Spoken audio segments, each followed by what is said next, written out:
Reka mbasuhuze banyarwanda banyarwandakazi, mbabwira ngo mukomeze kwihangana, dukomeze kwibuka rero twiyubaka, nihanganisha cyane abarokotse muri biriya bihe bitoroshye mu gihe cya Jenoside yakorewe Abatutsi mwaka 1994.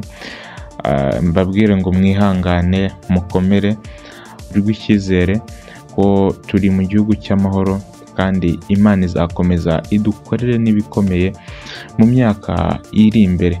Dukomeze rero dukomeze kuba ijisho rya bagenzi bacu, twirinda ingengabitekerezo ya Jenoside, tugerageza kandi gukumira icyaha kitaraba.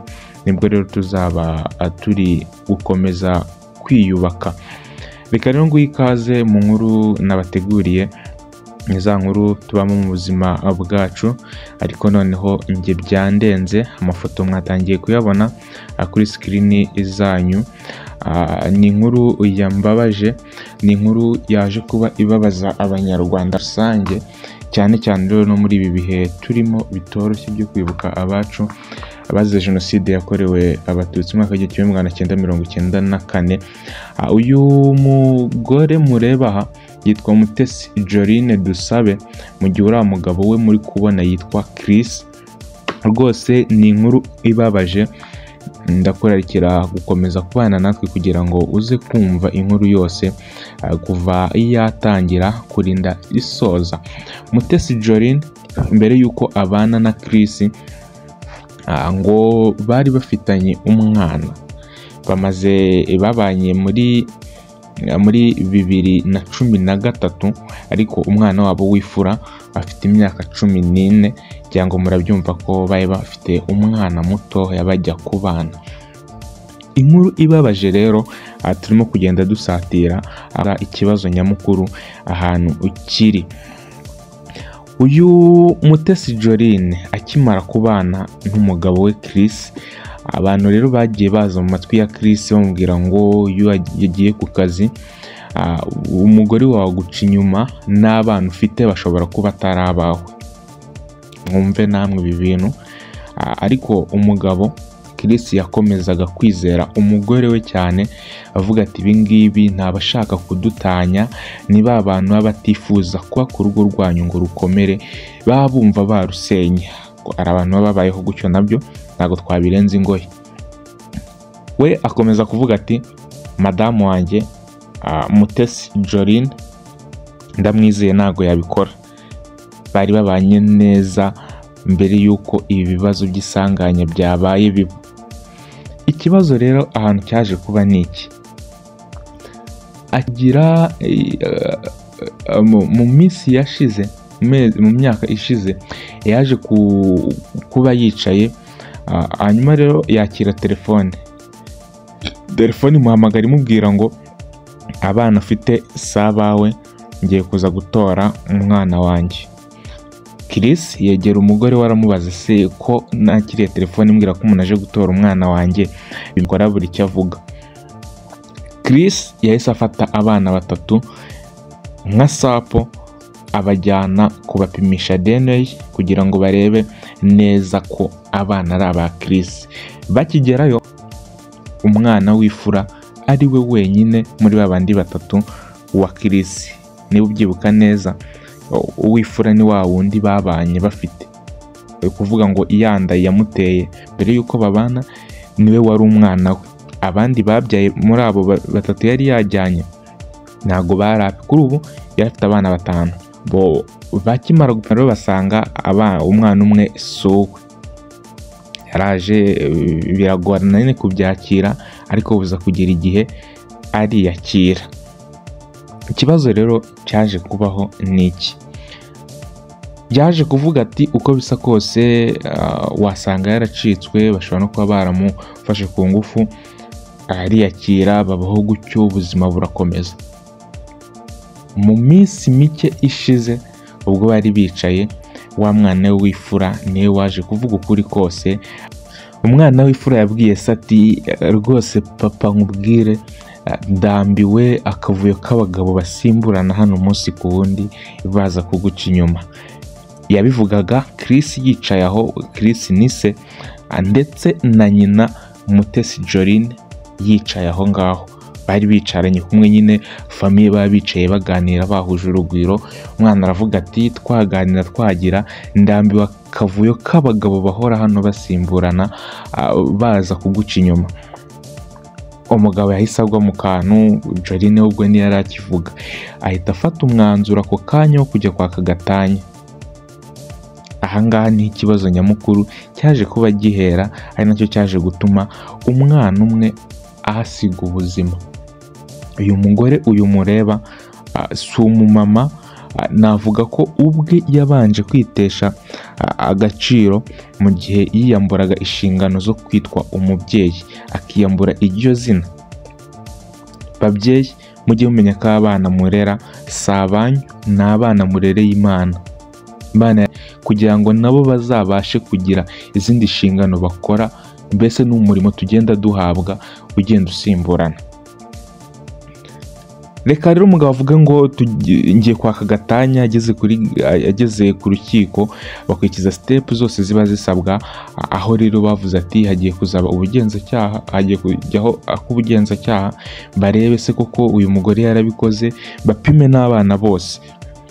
Mu gihe bendaga gupima DNA z'abana bose, umva iki kintu kirakomeye, benda gupima DNA z'abana bose uko ari 5, Mutesi Jolene yaricaye aravuga ati ntago nakitandukanya n'umugabo wanjye kubera abana, nicamo umwe umwe kugeza igihe babandi bose nazi aho bavuye, kugeza igihe bose bazarangirira, maze simbashe gutandukana n'umugabo we. Ubu byari ikintu gikomeye kandi bibabaje. Njyewe ubu ngubu nyumva iyi nkuru, nyibona iyi nkuru, nagize agahinda gakomeye cyane, ntabasha kubona uko mbibasobanurira. Mu ijoro habura umunsi umwe ngo bajye gufata ibizamini by'amaraso by'aba bana. Jolene yahise afata umwana we muto, umwana w'imyaka 2, n'uyu nguyu muri kureba ku mafoto. Yahise amufata amujyana ku bitaro. Ababaga ahantu urugo babamo ni muri etaje. We yahise agenda rero ajya ku bitaro, aravuga abwira abaganga ko umwana ahanutse muri etaje, aciye mu idirishya ava kuri floor ya mbere agwa hasi kuri ground. Kwa muganga bapimye umwana basanga nta kibazo afite. Umwana aramusubiza amubwira ati umwana ugiye kumujyana mu rugo, nuramuka ubonye ikindi kibazo yagize uzamugarure ku munsi w'ejo tumushyire muri scanner. Umwana yageze mu rugo mu gitondo, biza kwa muganga umwana yarembye, yazahaye, mbese atakiri kubasha kuvuga, sa nk'uwagiye muri koma. Kwa muganga baramupima, bataramupima umwana yahise abagwa mu maboko. Umwana yapfuye kwa muganga aramupima. Mutesi Jolene aho kugira ngo ajye mu bugenzacyaha, kugira ngo babanze bapime, kuko urumva iyo habaye case nk'iyo ngiyo ari ibintu byari byageze mu bugenzacyaha, step yose ubuyobozi buyimenye, babashe gukurikirana, bapime barebe kuko ikibazo cyaba cyabiteye. Kuko wibuke bariya bana nibo bari bari gutuma ubugenzacyaha n'inkiko zose ziza muri ibintu byabo. We yahise yirukanka ahamagara miriye, baraza bati muze mufashe tumushyingure. Ariko abantu bahise bagana ubugenzacyaha baravuga ati mujye gupima mugenzure, mumenye neza ikiri gutuma ari ibintu biri kuba gucya vuba vuba mu kanya gato nk'ako guhumbya.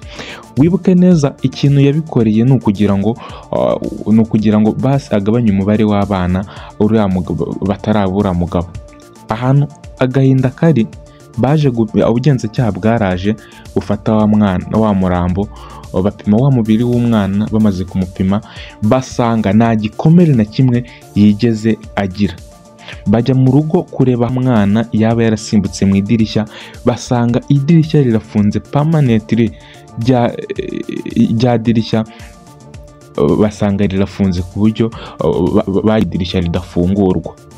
Bapimye umwana bamupima hose, basanga nta gikomere na gitoya, nta n'imvune na ntoya umwana yigeze agira. Wumva iki kintu, kugira ngo umwana asimbuke muri furo ya mbere agwe kuri ground ahagera atigeze anasharukaho ku mubiri we. Baje gupima basanga habayeho kubura umwuka ujya ku gice cy'ubwonko. Bagenzuye basanga umwana icyabiteye yanizwe. Bivuze ko Jolene yabonye nta kindi yakora ahita aniga wa mwana. Nta kindi bakoze, habayeho gupima DNA za wa mwana wapfuye, n'abana basigaye bose barabapima. Basanga uyu mwana hano kuri screen zanyu, uwo mwana muri kubona ku ifoto, basanze uyu mwana ari uwa Chris, mu gihe undi wari wasigaye batari bapimye atari uwa Chris. Bivuze ko abana ba Chris bari babiri, uri w'imyaka 14 ndetse n'uyu nguyu w'imyaka 2 ari we waje kuba yitaba Imana. Uyu mwana aba abigendeyemo gutyo.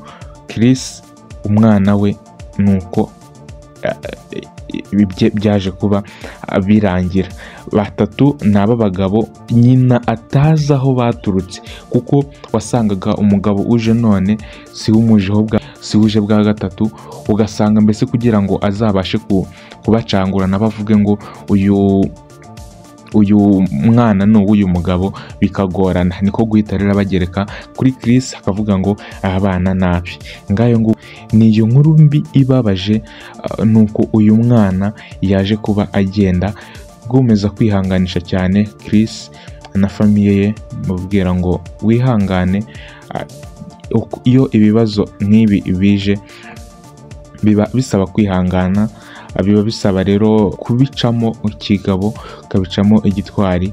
Ihangane, umwana aba ari umuziranenge. Twizere ko ku iherezo rya byose, twizere ko nyuma y'ubu buzima tuzongera tukabonana. Naho yaje guhita ajya gukurikiranwa n'ubugenzacyaha, akaba afunze mu gihe agikurikiranyweho n'ibindi byaha. Akaba hanategerejwe rero ko urubanza rwe ruba rwamara kuba rero ibyaha byose ashinzwa byamuhama, akaba yakatirwa urumukwiye. Ngaho nguko rero dukomeze kwibuka twiyubaka. Ndabakunda cyane, ni Gift Mura. Ciao ciao.